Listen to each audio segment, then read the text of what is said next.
ছাত্র জনতার অভ্যুত্থানে পতিত আওয়ামী লীগ সরকারের মন্ত্রী, এমপি ও নেতাকর্মীদের উজ্জীবিত করার উদ্যোগ নেওয়া হয়েছে। দলটির শীর্ষ নেতাদের মধ্যে নিয়ে ব্যাপক আলোচনা চলছে, আর এই জন্য দলটির সাবেক মন্ত্রী ও এমপিদের নিয়ে একটি হোয়াটসঅ্যাপ গ্রুপও খোলা হয়েছে। ভারতীয় সংবাদ মাধ্যম ইন্ডিয়ান এক্সপ্রেসের বরাতে এসব তথ্য জানিয়েছে জাতীয় দৈনিক কালবেলা। গত বছরের 5 আগস্ট অভ্যুত্থানে আওয়ামী লীগ সরকারের পতনের পর শেখ হাসিনা সহ সাবেক মন্ত্রী, এমপি এবং দলের নেতাকর্মীরা ভারতে পাড়ি জমান, আর দেশে থাকা অনেকে বিভিন্ন মামলায় গ্রেপ্তার হয়েছেন।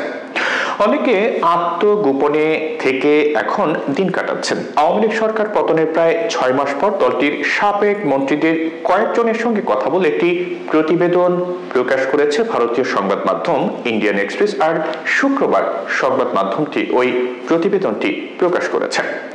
হোয়াটসঅ্যাপ গ্রুপ প্রসঙ্গে ইন্ডিয়ান এক্সপ্রেসকে আওয়ামী লীগের সাবেক সংসদ সদস্য নাহিম রাজ্জাক বলছিলেন যে 30 থেকে 40 জন সাবেক মন্ত্রী ও এমপি এই হোয়াটসঅ্যাপ গ্রুপের মাধ্যমে যুক্ত আছেন। এই গ্রুপে ভারত সরকারের আশ্রয়ে থাকা সাবেক প্রধানমন্ত্রী শেখ হাসিনা ও আপা নামে যুক্ত রয়েছেন।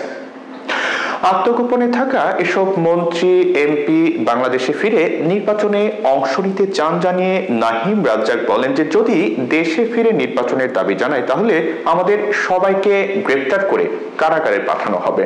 আওয়ামী লীগ আলোচনায় বসতে এবং নির্বাচন নিয়ে কথা বলতে প্রস্তুত, কিন্তু এর জন্য কোনো পরিবেশ নেই।